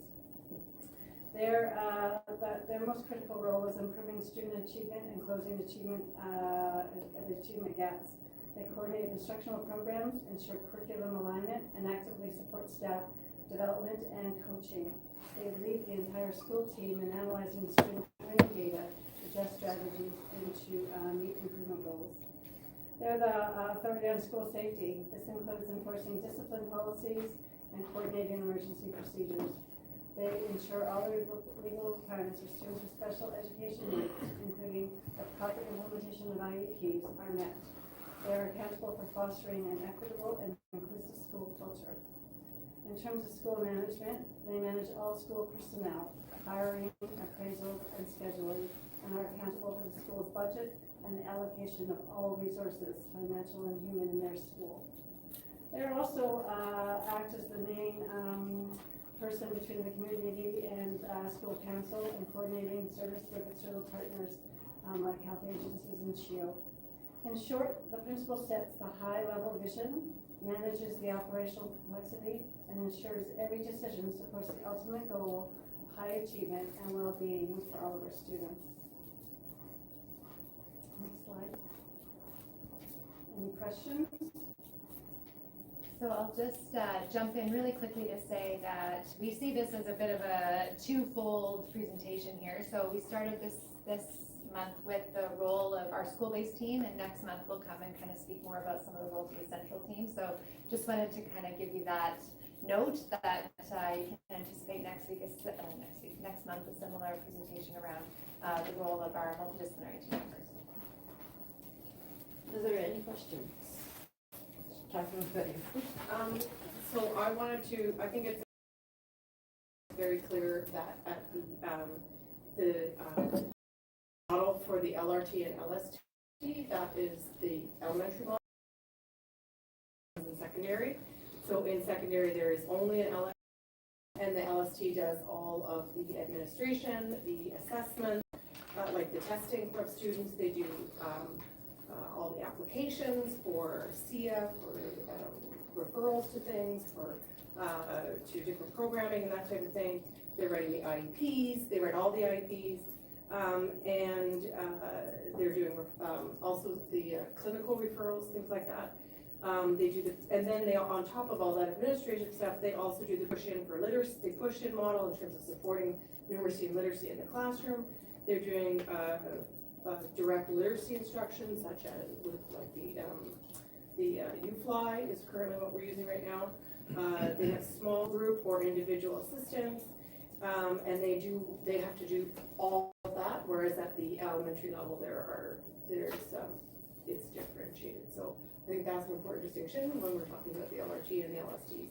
Yeah, thanks for that, Catherine. Absolutely, we don't have the role of learning resource teacher at the secondary level. However, I would say that at the elementary level, learning support teachers are doing the same thing as a secondary learning support teacher. Oh, they are. Absolutely. Yeah, so I agree. There is a second role in terms of special education educator at the elementary level that is defined as the learning resource teacher, and that the learning resource teacher's role is. It doesn't carry the same administrative duties the learning support teacher role does. They are primarily focused on that instructional support. Thanks for the clarification. Yeah. So, and then the other piece I wanted to mention was the department head piece, and I'm putting on my very much, both of these comments are based on my OSSTF role. So the department head, I think it's important to make sure that it's clear when we're talking about all of the responsibilities that they have. The department heads don't get any extra time. They teach the exact same number of sections as every other teacher. So we teach at secondary, we teach 6 sections. Every teacher teaches 6 sections. And so the department heads don't get any extra time to do all of that. And then when it comes to the compensation that we get for that, it's very minimal. That's fine. That's not why we do it. But it wasn't recognized in the retro pay and the payment that was done by the government in terms of the restitution. I don't even know what it was called. The restitution pay. Where we went back and so there was no change to the compensation that department heads are getting for doing all that work on top of our regular teaching salary, regular teaching day. So we do all of that and like a whole other job on top of it. I just wanted to point that out. Thank you. So for some people just may not know at the table that so department head is a position of added responsibility, compensation on top of their annual salary as well. $6,000. 6,007. I just had a question, if you can clarify how many ISSTs and SSTs are we have at DSB? Did you say one at every 7-shore site? So it's different depending on the size of the school. I don't have the data in front of me. It's, for example, when I was at Rose March, I believe we had a 0.5 or a half-time FTE ISST to serve grade 7-8 students. And then I can't remember how many sections of a secondary SST as well. So it's funded based on the size of the school. It's an allocation model similar to LST and LRT. Those allocations sit under program services. So we don't allocate them out of learning support services, they're allocated through program services. Okay, so 0.5 means Half So, the time. what does that mean in terms of like the support that gets to the students? It means that, so you have a 1.0 teacher, 0.5 of their day or their schedule is spent supporting students with the role as described by the support teacher. So half of their day would be meeting with grade 7-8 students who are they're supporting them in a variety of different ways. Let's say attendance is an issue. It's not uncommon for ISSTs to be working with students and their families to take a look at attendance management and well-being. And that's and we'll talk next month about the multidisciplinary team members. That's in collaboration with the multidisciplinary. So they're not working in silos. They're working, for example, with a social worker around an attendance issue. That's just one example. There are many things that an ISST and an SST would engage in around student success. Okay, so one of each ISST and SST for every site, depending on population? It is more. That's something that we could potentially get some data on. It really is dependent on schools. Some schools, secondary schools, would have a student success teacher. I don't know if there are any SSTF members here that at their school, for example, how many sections would you have, for example? Or of SST. Or SST, it depends on the size of the school. I don't think you could really. So there's a lead SST teacher. Yeah. So they have their 6 sections, and then if the school's allotted more sections, then they'll work with a team. So you might have another teacher's like a part-time SST as well as having other sections in their own department. So you have a lead and then someone who covers what you're doing each day. So usually most schools, like my school is Montclair, we get 8 sections. So we have 2 SST teachers, but one's like a full day and the other one's a partial day. It's allocation based on the size of school, just like we do with LST. Yeah, like we have 6. Okay. Are there any other questions? Okay, seeing none. Thank you very much for the presentation. We're going to move on to item 7, departmental updates. I now call on Superintendent Steddock to provide the report. Thank you very much. So I'd like to welcome Robert Flanagan here with us this evening, Supervisor of the Board, and my understanding that he'll be happy to be joining us moving forward here at SEAC. Did you want to say any remarks this evening, or are we ready to carry on? Well, I'm happy to say remarks now. We're under new business, but if you're giving me the cue, I will take it. So thanks very much. I just want to say thank you to all those who are serving on SEAC, and I look forward to participating, or at least listening in as much as listening to your concerns and your observations, your discussions.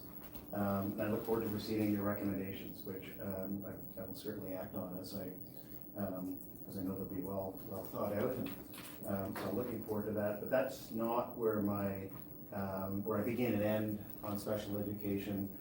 I have met with hundreds of students, staff, parents, and others with a specific focus on special education, one-on-one, and in group settings, many of whom are here tonight. Unfortunately, some of them I recognize are in the overflow room, and hopefully for our next meeting, we'll be able to get everyone together in the same room.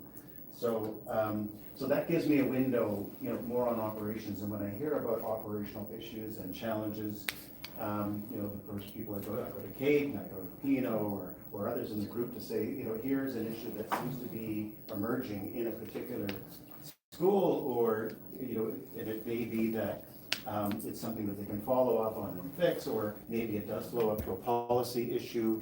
So there is that contact that that I have at a at a grassroots one-on-one or group setting that I've done from the very beginning, and I'm going to continue to do. Of course, I also have a supervisor email account that it gets, you know, I monitor it on a daily basis. I sit on the parent involvement committee, which doesn't have the specific mandate of special education, but it is a committee that's generally concerned about the success and well-being of students across the board. And I have also begun to meet with the parent council chairs of every single school in the district. So before the end of this year, I will have been in at least by superintendency with every single school council chair. So I'm listening to them for their ideas and their perspectives about the operations of the school board and how we can do a better job for our students who are at the top of my list, probably with Jesse as well. I appreciate it on the slide that, you know, when I started with the board, my first reference was that I work for the students. And after working for the students, you know, and the parents, you know, when I met with teachers and with principals, I say, I work for you. You know, the last group that I really work for would be the executives here at the team, because they're here to support what goes on in the classrooms, in the schools, and in the special education setting. So everything that's done here, whether you're at finance or HR or IT, it's all in support of putting students first. Supervision is, you know, it's a different model. You know, this board was put under supervision for specific reasons that were set out by the ministry and the minister's office. It has certain disadvantages, and it has some advantages as well. The disadvantages are, you know, probably pretty clear. There's one of me, and where the trustees, there was more. So there was more opportunity to access the governance table than there is now. There's only so many places that I can be. Being only one person is clearly a disadvantage, and, you know, we've tried to compensate that by having, you know, other forms of outreach and accessibility, you know, parents, students, and staff. But, you know, it's clearly not as broadly accessible as you would get under the trustee model. But there are some advantages, and one of the advantages is that there's 5 boards in Ontario under supervision, and for the supervisors of those 5 boards, we have a direct line of access to the ministry, a direct line of access to the minister. So as issues, they're looking to the 5 supervisors for real-time feedback about how things are working and not working in school boards. So, you know, I can call them up anytime and say, look, this, you know, this you want to talk about the funding formula for special education. You know, the minister is looking for feedback on how it's working and how it's not working. I really, you know, whether this committee takes up Anthony's suggestion or not on looking at risk and looking at costing, whether you take it up or not, I'm taking it up. So whether it's with you, Anthony, or other parents, or with staff, you know, I think this is there is an inherent flaw in the funding formula for special education where it's generic, and it doesn't recognize the particular circumstances that are unique to each school board. You know, what might apply or be successful or work well in a rural setting may not work well for the Ottawa-Carleton School Board because of the uniqueness of our setting and the offerings that we have, and, you know, how we absorb special education students and requirements that may not go to other boards, that may come to us, that puts us in recognized, it deserves to be recognized. So I'd say you talked about risk-based. I'd also add to that needs-based. So maybe that they're probably the two sides of the same coin, but, you know, with added risk of students, then the needs become more acute. And then to your other point about costing, it has obviously a direct link to costing. I would say in my experience as supervisor, and I think this is acknowledged by the finance team and by the director, that we don't have the sort of costing data that helps to inform decisions on how we allocate resources at the board, or how I may advocate on behalf of the board to the minister about, you know, what is unique about our system. And, you know, Donna Blackbird is here, she's referenced many times, you know, for me, Crystal Bay and Clifford Valley Schools, which, you know, are wonderful schools offering great, you know, programs that are highly, that cost a lot. But when I asked her, well, what are the costs? You know, and what are those costs relative to our funding formula? And what is the gap when you get down to that level of analysis? And we're not there. We're putting in a whole new system, an enterprise resource planning system that will give us much more and higher quality data, so that, you know, we understand, you know, what things cost, and when we go through the, you know, the budgeting exercise, certainly at the audit committee, we will be better informed. So I want to, you know, I want to thank, in particular, the parents who've reached out to me. I met with a group of special eds. They're all moms that there's a couple of Facebook groups and others that have coalesced together to share stories, and I think it's part support, part advocacy. You know, there's a you know, maybe and friendship that goes on there. And they asked me this one question, I think, that summed up what their feelings were, which is, you know, when the board is looking at saving money and cutting spending, why is it that special education is the first place that they look? And my response is, for the board, that should be the last place that they look. These are the students that have, you know, acute needs, who have every right to have the best possible education, you know, within the, you know, the framework of the policies and the funding that it had, and every opportunity to succeed. So that's not the first place I would look. There's lots of places where we can find savings, you know, across the board. You know, we're selling a facility that will reduce operating and maintenance costs and reduce our risk and our insurance, and, you know, there's a lot of other areas where we can look to save money. This isn't the first place I would look for savings. It would be the last place. So you gave me the opportunity. There it was. There it is. And I'm happy. I'm not sure if there's any, you know, questions that people have, or I'm happy to stay after the meeting for both those who are in this room and in the other room, if they, you know, if they want to follow up. But thank you for the opportunity. My pleasure. Thank you. I will continue, and then if there are questions for Rob, maybe we can we'll take them at that time. So just to highlight a few key points from the last month and heading into the month of November around special education, I want to acknowledge that this week is School Psychology Week. And so we recognize our school psychology staff for their critical role in supporting, caring, and fostering the mental health and learning needs of our students. I also want to recognize that November 15th, while it is a Saturday this year, is EA Appreciation Day. And so on this day, we celebrate the invaluable contributions of our EAs that they make every day to student success. This is our second annual EA Appreciation Day, and so we've asked schools to be sure to acknowledge those employees on the 14th.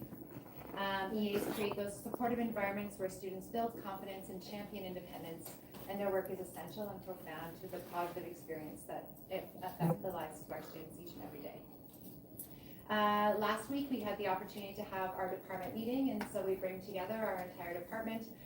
We did have Dr. Michael Chang here speaking with us, and he did a good job of really helping our central team to think about some of the societal and current climate pressures that we are experiencing, and how our students and families are experiencing the world these days, and how they bring that to school, and what our role is in supporting them. It was really interesting to listen to him speak about these societal pressures across all sectors. So he is a psychiatrist at CHEO, and I think it helped to root us really in our core fundamental beliefs and goals, which is supporting every student. And while there are a lot of students who are struggling right now, we also have a lot of opportunity to support them. So it was really great opportunity to do that, and it really fed into our work that we continue to do as a department, looking at our roles and responsibilities disabilities and providing that clarity and clear direction and alignment for the system, so that when we do have a student who is struggling, we are clear on who the people are that the school can access, that parents can get support from,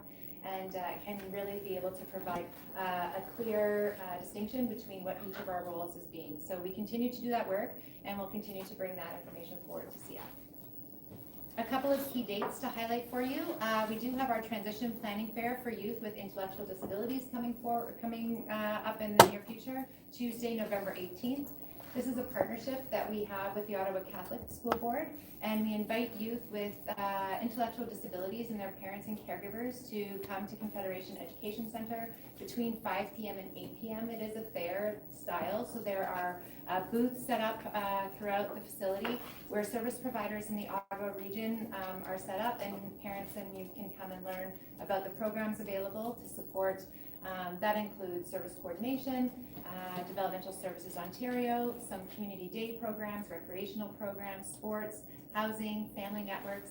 It is drop-in, and it's really been a growing event that has been taking place over the last few years. We typically run this in the spring, and I believe this year we're doing two. So we'll have one in the fall, and we'll have one in the spring, so that families are able to kind of maybe get some information in the fall and come back to action some of that information in the spring. Just to highlight a few of the speaker series that are coming up, we do have a speaker series on November 13th for navigating childhood grief. This will be hosted in partnership with community members and some of our own social workers. And the intention here in the session is to provide an overview of childhood grief, practical strategies to support children who are experiencing loss, and an understanding of the community resources that are available.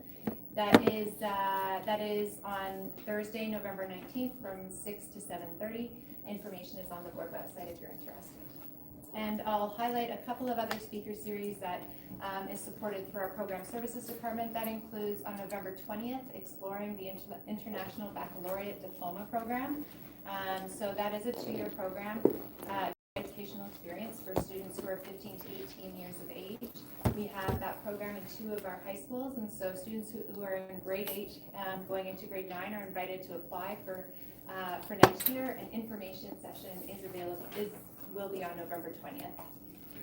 There will be a recording of that event made available as well. And lastly, an information session on November 17th about schools within a trade, our SWAT program. This is a unique program. In particular, this one is about the Enhanced Construction Program that's available for grade 12 students. It's a hands-on pathway to skilled trades through specialized training and co-op placements that's catered to those who excel in experiential learning. The initiatives allow students to gain practical skills and authentic industry experience, ultimately leading them to the potential of pre-apprenticeship opportunities.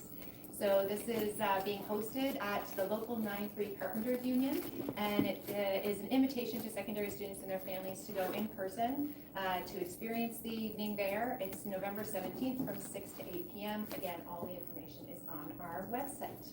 There is an expression of interest form for that event in particular. Lastly, I will highlight that Friday is Professional Activity Day for elementary and secondary students. They'll be focusing on literacy and math, moving from data analysis to implementation. Participants are going to be exploring and practicing evidence-based literacy strategies and math strategies to meet the diverse needs of students in their classrooms. The day is dedicated to translating that theory into practice and making sure they're using the data that they've collected to be looking specifically at the students in their care. In addition, another topic being covered is supporting equitable and inclusive schools. The school teams will be digging deep into the Indigenous Human Rights Roadmap that has been updated, and looking at that day will be around student well-being and safety, including child abuse prevention and reporting, human trafficking awareness, as well as cybersecurity training. At the elementary level, there is another professional development day on November 28th, which is dedicated to parent-teacher interviews. So be sure to reach out to your teachers if you're interested in that. And that's my update. Thank you very much. Were there any questions? I don't have a question. I just want to add that when you mentioned the day with the launch day, There's also, just for parents who are interested in students, for their children or students, or that there's also a really amazing program called Level Up, which is held at the EY Center, and it's December 10th to 12th, and we do take students to that program from within the schools, but then there's usually one evening where parents can go with their students, and it's very hands-on. The students get to try everything. It's high tech. All the different trades are there, and so that's also a really valuable opportunity for anybody who may be going into the trades. And I can share all that information if you want to send that out. Can I just ask about a bit more about the PDA for elementary? You said part of it was literacy and math. And are they intertwined together? I'm only asking because so many of our teachers teach French and don't actually teach math. So I'm just wondering, is that, is it going to be, a package deal, or will they be given alternate programming? School-based teams are developing the specifics around the professional development that's happening in their schools at each site. So it would be site dependent. I guess I would say that while we recognize that math might not be something a French immersion teacher is teaching, I think math exists in all parts of our day. And so I do think there is value in that professional development occurring. But the professional development that a school chooses to focus on is really leaning into their school priority learning plans. And so it is site specific. Any more questions? Okay, so moving on to item 7.2, special education standards. I now call upon System Principal Ryan to introduce the special education plan standards for the identification, placement, and review committee, so the IPRC process and appeals. Thank you, Chair. Tonight we're looking at two standards, as Sue has said. The first one is the identification, placement, and review process. The standard includes information on what is the purpose of the IPRC, the legislation supports the IPRC process, who is on the committee for the IPRC, what are the core tasks of the IPRC committee, which includes identifying student strengths and needs, determining if the student is exceptional, and looking at appropriate placement for that student. The standard also goes over what information is required for the IPRC committee to be reviewed. It goes over the timelines and how to engage parents in the process, including when they get the initial communication, when they get the parent guide from the school, and any of the prior information they need to receive prior to the IPRC committee meetings. During the IPRC committee, there are a number of placements they look at that are ministry placements. Those are outlined in our standards. And then for those parents who don't agree with the placement that the IPRC has decided upon, our standard provides the necessary steps we need to take to have the placement appeal.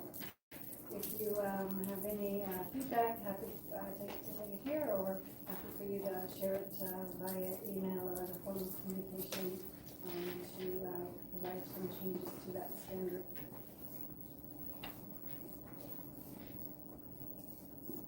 Okay, the second standard we're looking at tonight is the IEP standard. The IEP standard goes over what is the purpose of an IEP, what's included on an IEP. For example, the strengths and needs that have been identified in the IPRC. So those two processes are connected. What special education programs or services we're going to offer, the kinds of transition plans, whether it's an accommodation or modified or alternative program on the IEP, who requires an IEP, and it talks about the timeline for developing an IEP. So for example, if a student's already on an IEP, you have 30 days in the fall to have the IEPs developed for the current school year. It talks about who's involved in the collaboration of the IEP, including what the parent's role is. And it talks about the fixed coordination nature of the IEP, gathering information, up to reviewing and updating the IEP, because we all know they're live documents. So the process for making sure that live document continues to be a live document is outlined in the standard. It provides information on the transition plan that students have to have if they have an IEP. And then it also talks about,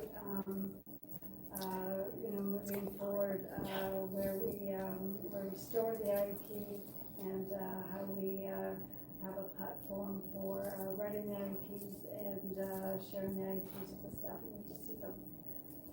Any feedback on the standard, I'm happy to accept here, or you can send me an email about it. And of course, we still have a number of months before we finalize that special education one in the spring. So happy to hear it if you notice something between now and then.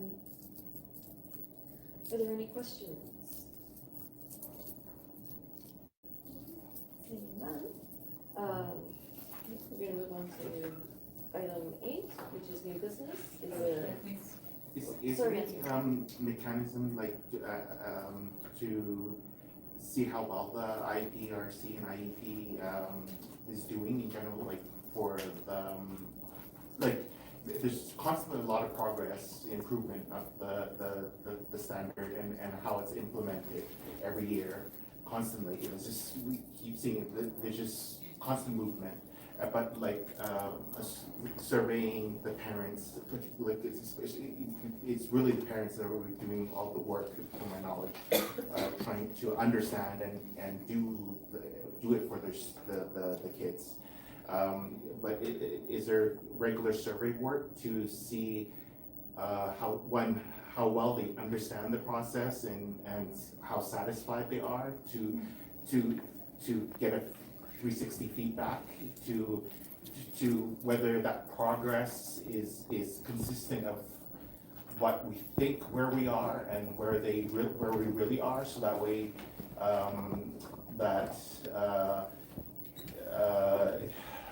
it's consistent, like the gaps are actually filled concretely, like in the sense that what we did there, it might just need a little bit more tweaking to get from where we thought it was actually hitting 90%, it's actually still at 70%, it just needs a little bit of tweaking, they'll actually hit that 90%, maybe that it's that kind of thing, or 100%, and so it's something that feedback really would make that difference. If we have that kind of feedback and well, we're already there, and that's a good thing, and where do we work on next? And again, there's, my understanding is funding is still an issue, and do we need it from the ministry or directly for the parents, or is it third parties, helping the third parties feel like a third party, as we mentioned, like during the last previous in the spring, getting third party and helping out the parents through that. We address, because for IPR, for even IEPs, there often needs to be studies involved for the parents to get them to be able to have an IEP in the first place. It's not always something that can be just done with a quick assessment. Yeah, so I think what I'm hearing you wonder is, have we done any parent survey about the process of going through developing an IEP, asking about an IEP, the IPRC process? So to my knowledge, I don't know that we have directly asked parents that question and around their experience through the process, and so I think that that's something certainly we can take back and think about how we can gather that information. It's a good piece of feedback. Thank you. Is there any more questions? Is there? I just had I'm gonna put them up where I can actually see them. We can help you. You've got friends over there. I just had a quick question about the IPRC around the statement of decision. So, and I could be totally wrong, it could be in here, I could be missing it, but I just wanted to flag, I'm not seeing it at the moment. My tired eyes. Where it says if a parent caregiver does not agree with the decision, they should not sign. It says if they agree, they should sign. But it doesn't really touch on, like, if they don't sign by a certain date, a non-signature, from what I understand, is, it's basically considered an agreement to the decision. So if they don't sign it, but I'm not seeing that in my quick scan. So if you can just flag that to see if that's mentioned again. Sure. I'll have a look. Okay. Any other questions? That's fine. All right. We'll look again. Just pop up, but I don't. Okay, is there any new business for this evening?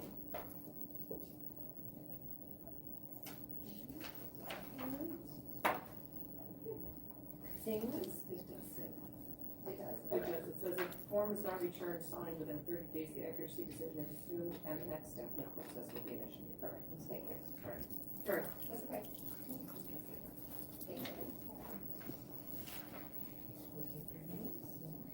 Okay, so we're going to move on to upcoming meeting dates. Next meeting is Wednesday, December 3rd. Not really December. All right, and that's it. Thanks, everyone. We are now adjourned. So 52 seconds, the meeting is over, but I'm going to continue streaming.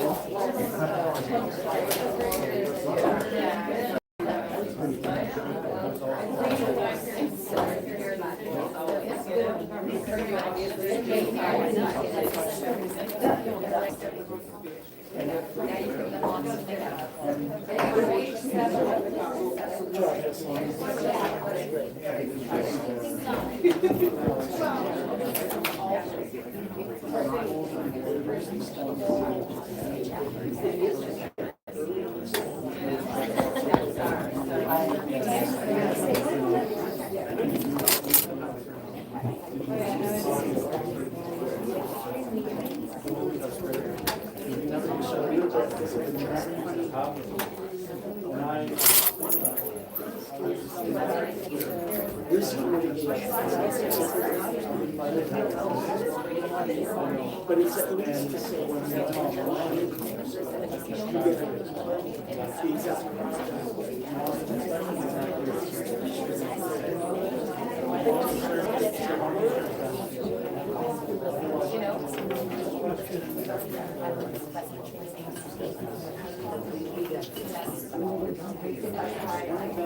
We are. But that's the reality.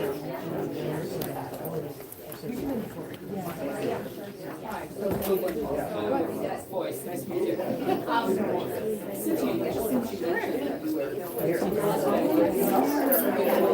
Take a moment. All right,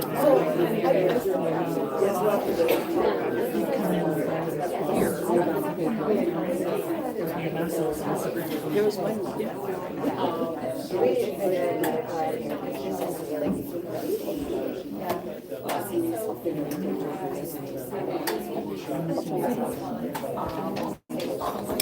Okay, so I'll turn this off for now. Signing off. Oh, goodness.